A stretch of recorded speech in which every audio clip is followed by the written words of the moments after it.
Before I tell you what a $47 million deal has to do with an old notebook, it starts with the Monday my grandmother died. I was standing in a lawyer's office 5 days later, holding an envelope that did not have a check inside it. Everyone else in that room was holding papers worth millions. I was holding a notebook with a cracked leather cover and a rubber band around the pages, and I could still hear my uncle laughing behind me.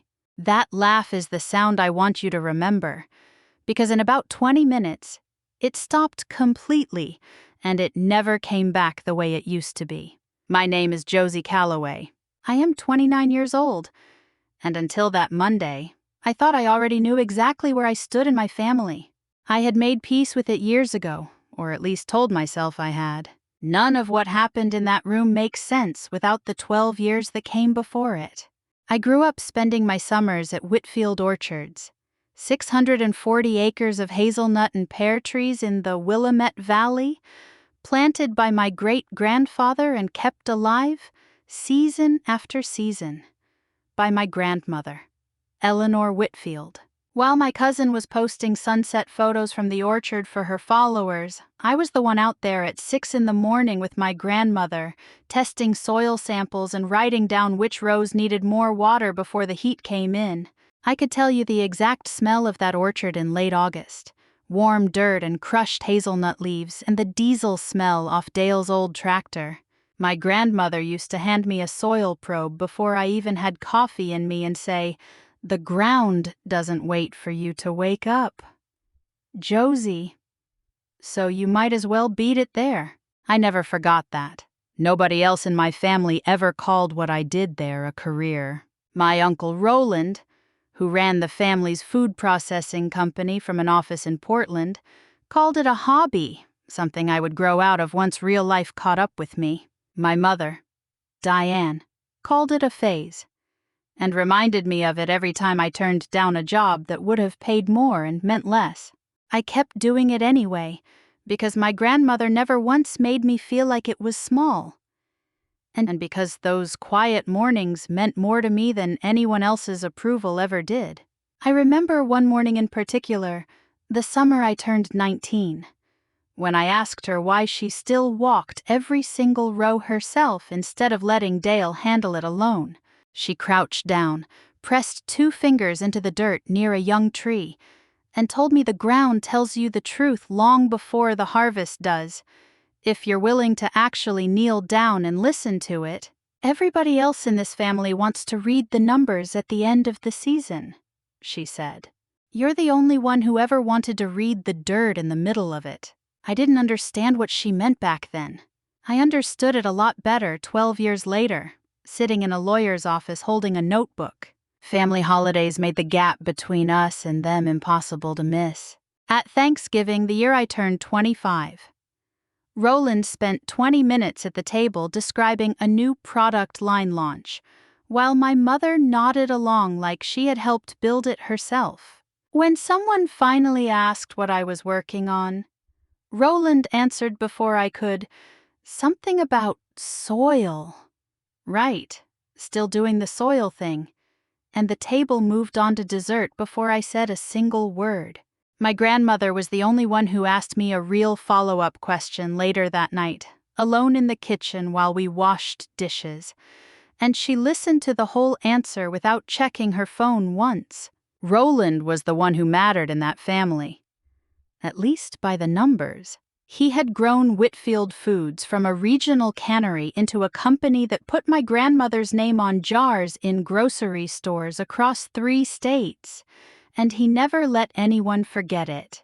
My mother lived comfortably on the edges of that success, never quite working, never quite needing to, always available for a family photo whenever the company needed one for a press release. My cousin Bryn ran the marketing account, posting curated photos of a farm she rarely set foot on before a camera was rolling. Captions about heritage and tradition written by someone who had never once helped Dale load a truck before sunrise. And I was the niece nobody put in a company photo, out in the dirt with a soil probe and a farm manager who had been working that land longer than I had been alive. That Monday morning, My phone rang before sunrise. It was Dale. My grandmother had passed quietly in her sleep, in the house she had lived in for 60 years. I remember standing barefoot on my kitchen floor, not saying anything for a long moment, just listening to Dale breathe on the other end of the line like neither of us wanted to be the one to hang up first. I drove out to the orchard before I even called my mother, because I needed to see the trees before I saw my family. Dale was standing by the porch when I got there, cap in his hands, and he just said, "She went easy, Josie. She went easy," like he needed to say it twice before either of us could believe it. The funeral was small and quiet, the way my grandmother would have wanted it.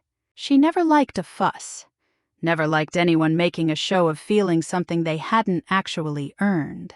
Dale said a few words at the graveside, just a handful of sentences about how she never once asked anyone to work harder than she was already working herself.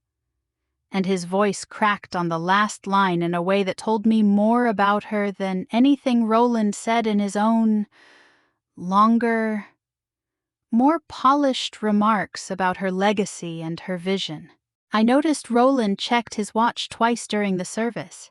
I noticed my mother cried the whole way through, and I still don't fully know how much of it was grief and how much of it was the number she was already expecting to hear in 5 days. I drove out to the orchard alone the evening before the will reading, 4 days after the funeral, walked the West Rows in the dark with a flashlight, and sat under the same tree my grandmother had knelt beside that morning years earlier. I didn't cry there either. I sat with the quiet for a long time, the way she used to, and told her I hoped whatever happened tomorrow, I'd handle it the way she would have. The reading of the will, 5 days after she passed, was not quiet at all, though it started that way. We sat in Walter Higgins' office, an old attorney who had represented my grandmother for over 20 years, in a building on the main street of McMinnville that still had her handwriting in the guest book from decades of visits. Roland arrived in a suit he clearly did not need to be wearing for a room this small. My mother arrived early and sat with her hands folded like she was already grieving the number she expected to hear. Bryn checked her phone twice before Walter had even opened the folder in front of him. Walter read it the way lawyers read things, slow and even, no drama in his voice at all, like he was reading a grocery list instead of the end of an entire family's expectations. Roland received 70% of the shares in Whitfield Foods, control of the company his mother had built the brand for. He nodded once, like he had already known the number and was only confirming it out loud. My mother received a townhouse in Portland and $600,000 in cash. She let out a breath she had clearly been holding since she sat down. Bryn received our grandmother's jewelry and a vintage car that had been sitting in the barn since I was a teenager, still under a dusty tarp last I checked. And she actually smiled at that, the first real smile I had seen from her all week. Then Walter said my name. He slid an envelope across the table, plain and a little worn at the corners, like it had been sitting in a drawer for a long time waiting for this exact moment. Inside was an old field notebook, the kind with a cracked leather cover and a rubber band holding the pages shut. The exact kind I had used every summer I worked beside my grandmother. Taped inside the back cover was a small slip of paper with a name and a phone number written on it in my grandmother's handwriting, the same careful cursive she used on every seed order she ever mailed. Roland actually laughed. "Good for kindling," he said, loud enough for the whole room to hear, loud enough that even Walter's assistant glanced up from her desk outside the door. "Guess the farmhand finally gets her paperwork," he added. And my mother made a small sound that wasn't quite a laugh, but wasn't a defense of me either. She just looked down at her own folder like it suddenly needed her full attention. Bryn looked at her phone again. I didn't say anything. I put the notebook back in the envelope, thanked Walter for his time, and drove home with the windows down, even though it was cold, because I needed the air moving. I was not thinking about money that night. I was thinking about the fact that the woman who raised me in every way that actually mattered had looked at everyone in that room and decided the only thing worth handing to me directly was a beat-up notebook nobody else would have kept. It felt like the final version of a message I had been getting my whole life, dressed up in a slightly kinder handwriting than usual. I sat on my porch until almost midnight, watching the porch light attract moths, before I finally opened the notebook again and looked hard at that slip of paper taped inside the cover.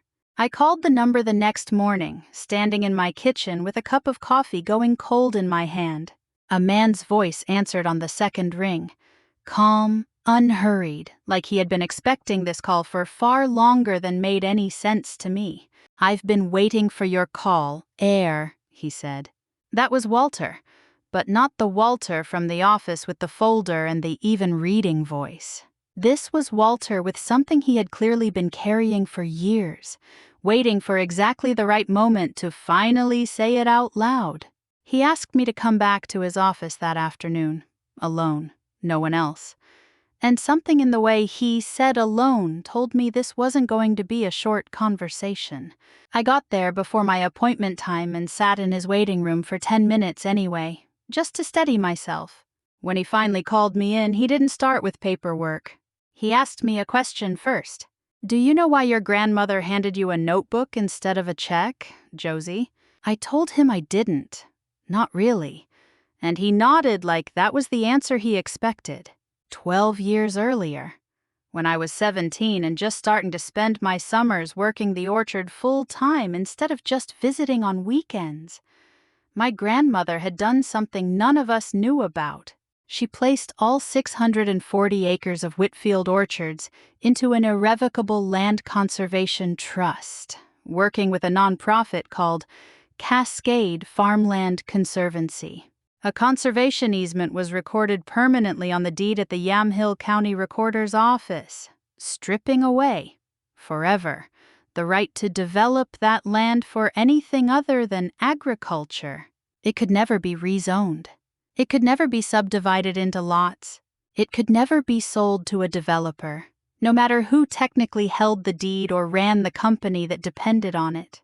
And in the paperwork establishing who would steward that trust once she was gone, she had named exactly one person. Me? I asked him why. Not why the trust, but why me out of everyone in that family.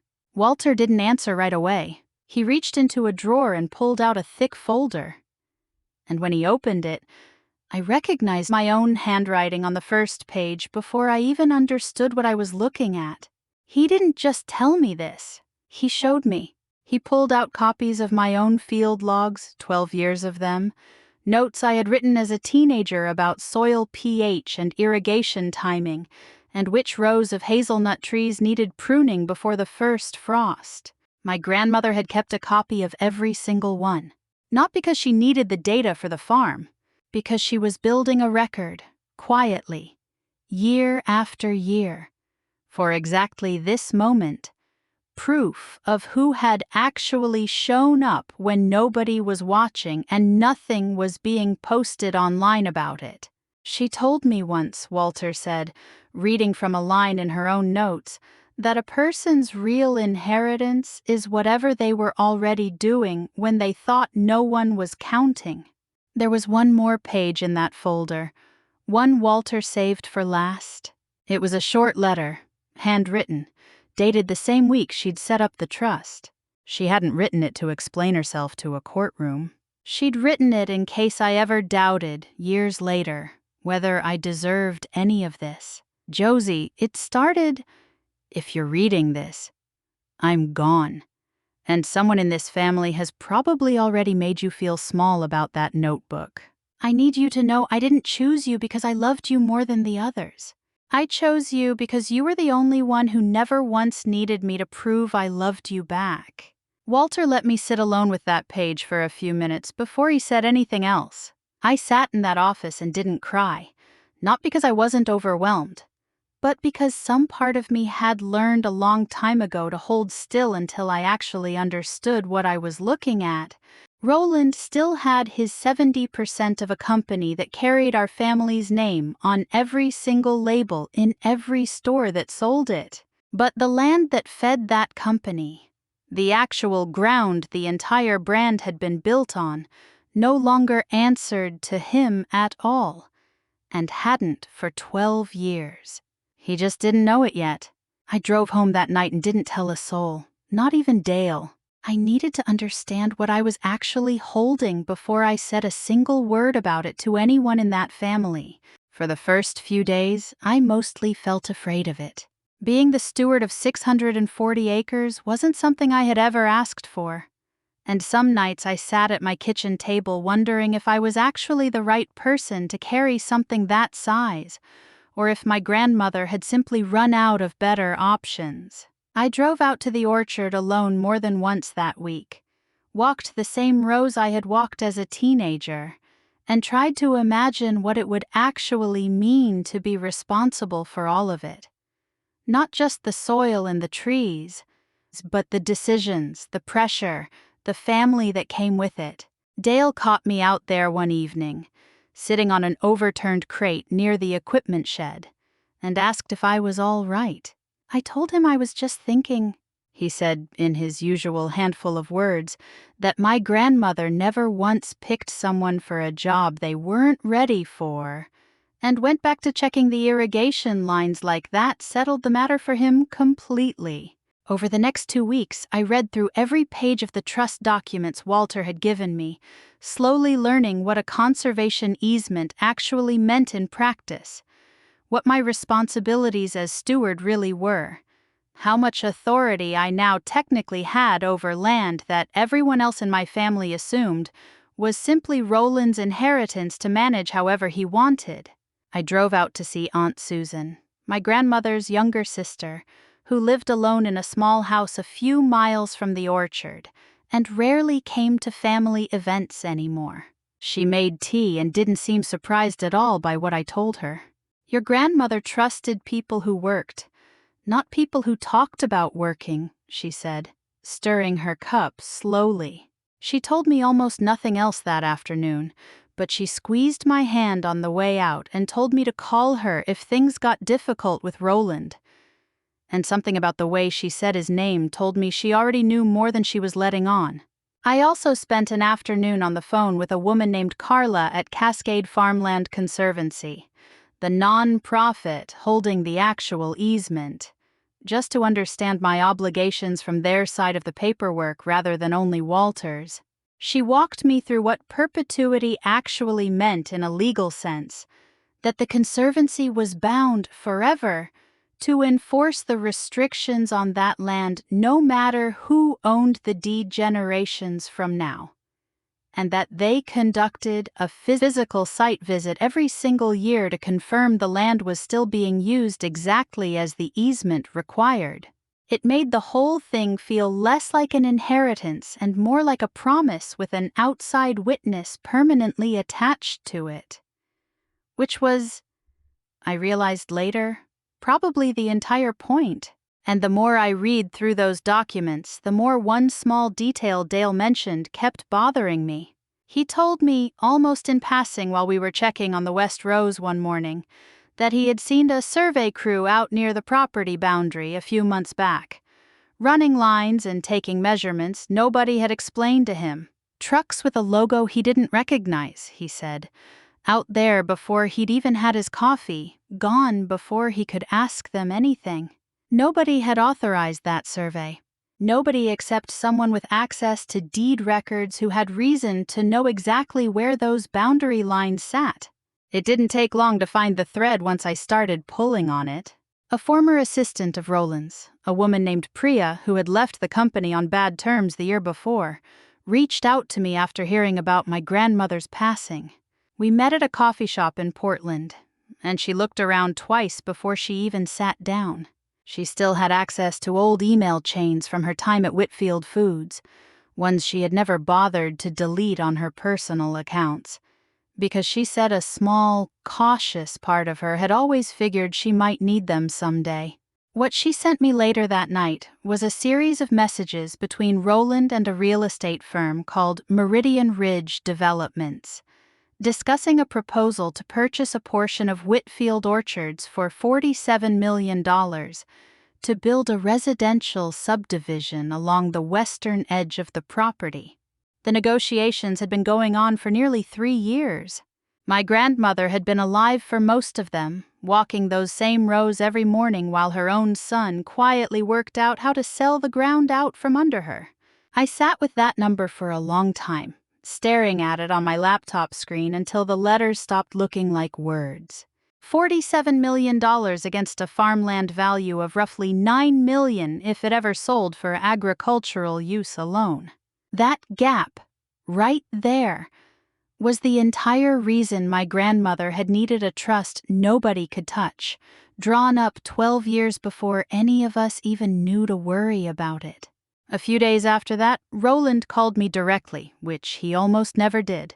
He kept his voice light, almost friendly, and asked if I'd thought any more about maybe stepping back and letting the lawyers handle the estate stuff so the family could grieve properly without lawyers in the middle of everything. It was such a strange thing to say to someone holding a notebook and nothing else, and I understood, listening to him, that he had no idea yet how much I actually knew. I told him I was still figuring things out, and he said, "Sure, take your time," in a tone that made it clear he expected me to figure out exactly nothing. I hung up and sat with that phone call for a long time, too, turning it over, listening for what he wasn't saying. Word travels fast in a small family, even when you try to be careful about who you talk to. Within 2 weeks, Roland had noticed I was meeting with Walter more than once, and that was apparently enough to worry him. He called a family dinner at the farmhouse, the same one my grandmother had lived in for 60 years, the same kitchen table where she used to sort seed catalogs every winter. It did not feel like a dinner. It felt like an audit with a pot roast in the middle of the table.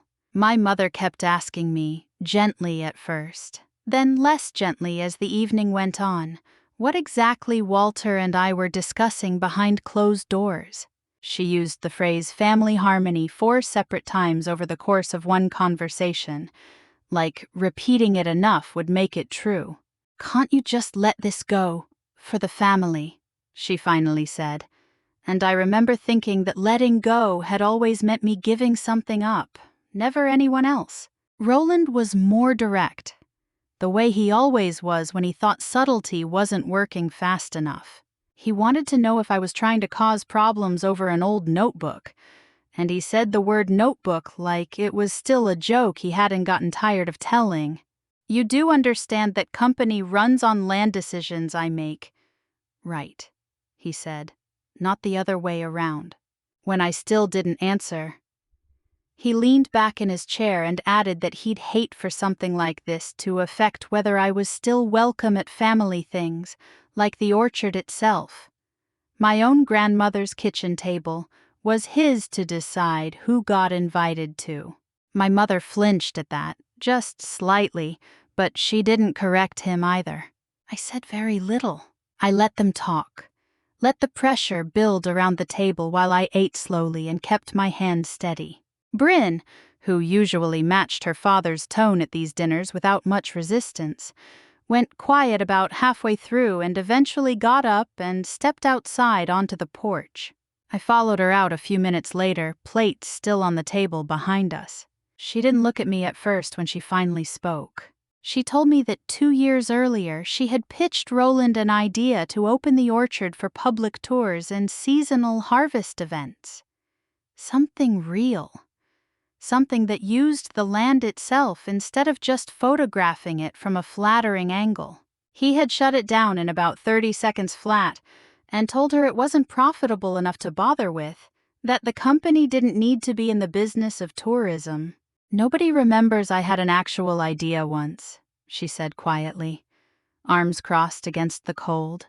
I didn't say much back to her that night, but I remembered every word of it. The next morning, I went back to Walter's office and told him I was ready to formally accept the role of trustee. No more waiting. No more quietly reading documents alone at my kitchen table. We spent the following weeks organizing everything properly: the trust filing, the recorded easement, Priya's emails, 12 years of field logs, all of it laid out clean and dated well enough that no one in that room would be able to argue with a single page of it later. Walter was careful about the timing the whole way through. This was never about winning an argument at a dinner table. He reminded me more than once, sliding another folder across his desk. It was about protecting exactly what your grandmother spent 12 quiet years protecting. No more and no less. When we were finally ready, I asked for one more family meeting, this time with Roland's own attorney present as a witness, so no one could later claim they hadn't understood what was said. The night before that second meeting, I sat with Walter for almost an hour, going over exactly how I wanted to say everything, and at some point he asked me what I actually wanted to happen once the truth was out on that table. I told him I didn't know yet, that a piece of me wanted to watch Roland lose everything the way he'd been willing to let the orchard get bulldozed for a number on a spreadsheet. He didn't argue with that. He just asked if my grandmother had ever once, in 12 years of keeping this trust quiet, tried to make Roland lose anything. She could have cut him out entirely. Walter said, "She didn't. She just made sure he could never sell what wasn't fully his to sell." I thought about that most of the drive home. And by the time I pulled into my driveway, I understood I wasn't walking into that meeting to destroy my uncle. I was walking in to finish protecting something she'd already spent 12 years protecting, and those turned out to be two very different things to carry into a room. We held it in the same farmhouse living room as before, same worn chairs, same window looking out over the orchard Rose my grandmother used to watch every evening with a cup of tea. This time I was the one who spoke first. I laid out the trust documents on the coffee table between us. Walter explained the conservation easement, plainly, the same unhurried way he explained everything. No theatrics in his voice at all, just facts recorded permanently at the county office that nobody sitting in that room could quietly undo. I placed the emails between Roland and Meridian Ridge Developments next to the trust papers. Roland's own attorney picked one up, read it twice, and set it back down without a single word.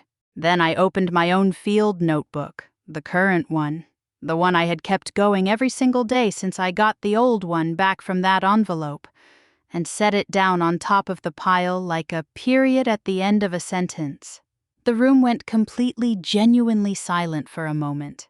My mother's hands were flat on the coffee table like she needed something solid under her palms just to stay upright. Bryn stared at her father instead of the papers, waiting to see what he would do. Roland's face did something I had never seen it do before in 29 years of knowing him. It just stopped moving entirely, like his whole expression had short-circuited. It was Roland's own attorney who broke the silence first, asking quietly if he could have a moment alone with his client. Walter said that was reasonable, and the two of them stepped into the kitchen for almost 10 minutes while the rest of us sat there not speaking. My mother finally looked over at me and asked, in a voice much smaller than the one she'd used at the first dinner, if I had known about all of this the whole time. Even back when we were all still deciding where to scatter the flowers, I told her I had found out the same week she had, just not from a room full of people laughing at an envelope. She didn't have anything to say back to that. He tried, eventually, to argue that our grandmother hadn't been in her right mind when she signed those documents 12 years earlier, that someone must have clearly influenced a woman in her 70s into giving away control over her own company's land. That's a convenient story for a man who was negotiating to sell it out from under her, I said. And it was the first time all evening I had raised my voice at all. Walter didn't raise his voice when he answered either. He said that possibility had already been accounted for, years in advance, and that Roland might want to sit with that sentence for a moment before he said anything else. 2 months later, Roland filed a lawsuit anyway, trying to have the trust invalidated on the grounds of undue influence and diminished capacity. Walter had prepared for exactly this outcome, months before Roland ever filed the paperwork. He produced 3 independent medical evaluations of my grandmother, spaced 5 years apart across her final decade, each one confirming full mental competency at the time she reviewed and signed the trust documents. He also pointed the court to a no-contest clause written directly into the original filing, one that would freeze the inheritance of anyone who challenged the trust and lost. I sat in that courtroom for 2 days, watching Roland's attorney try every angle he had. He questioned me directly for almost an hour on the second day, asking whether my grandmother had ever discussed the trust with me before her death, whether I had ever asked her to consider leaving me anything at all. No, I told him, both times, because it was simply true, and because Walter had reminded me the truth would hold up better than anything either of us could have rehearsed. He asked if I found it convenient that a woman in her final years had chosen the one grandchild who never once asked her for money. I told him I found it a lot less convenient than he probably thought, given that it came with a lawsuit attached. A few people in the gallery laughed quietly at that, and the judge didn't stop them. I watched each angle Roland's attorney tried fold quietly under the weight of paperwork my grandmother had assembled over a decade without ever once mentioning it to anyone. 5 months after Roland filed, the judge dismissed the entire case in a single afternoon. Roland had just spent a significant amount of the company's legal budget proving, in a public court record, exactly what he had tried so hard to take from someone who had earned it fairly.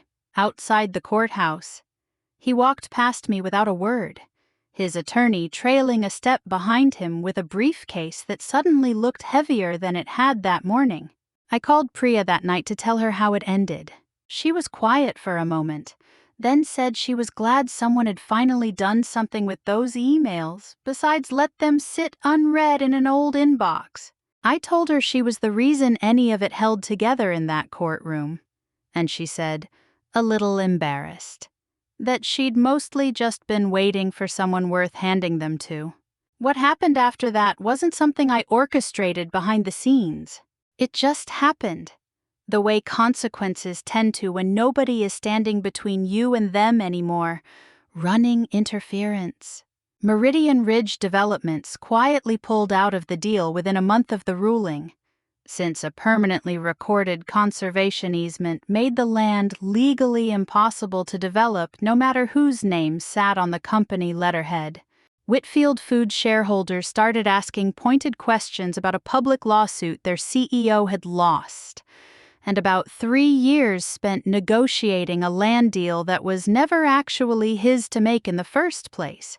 The board brought in an outside review of Roland's spending on the failed acquisition, and by the time it was finished, he kept his title.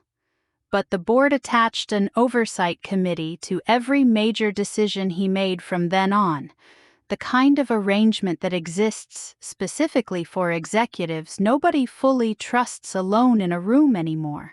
My mother, who had spent 52 years never quite needing to work for anything real, had to take an actual paying job for the first time since I had known her, filling out an application at a kitchen table she used to only sort catalogs on. I didn't cut any of them off after all of that, even though it would have been easy. And I know some people watching probably expected me to. Instead, I set terms one by one, the way my grandmother would have wanted it handled.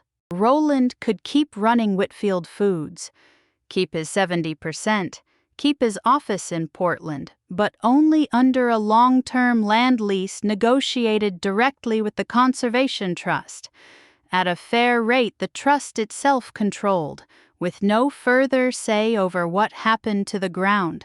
His own company still depended on every single day. He signed it without looking at me once. In that same round of paperwork, I made sure Dale's cottage on the property and his position as farm manager were written permanently into the trust itself. With a salary, the trust guaranteed regardless of who ran the processing company in any given year. He didn't ask me for that. I did it because he was the only person besides my grandmother who had shown up on that land every single day for longer than I'd been alive. And I wasn't going to let that go unrecognized twice in one family. Around that same time, Bryn came to me quietly, almost like she expected to be laughed at, and asked if the tour idea she had pitched years earlier could still happen. I told her to build it properly, start small, and see what it actually became once someone finally let her try.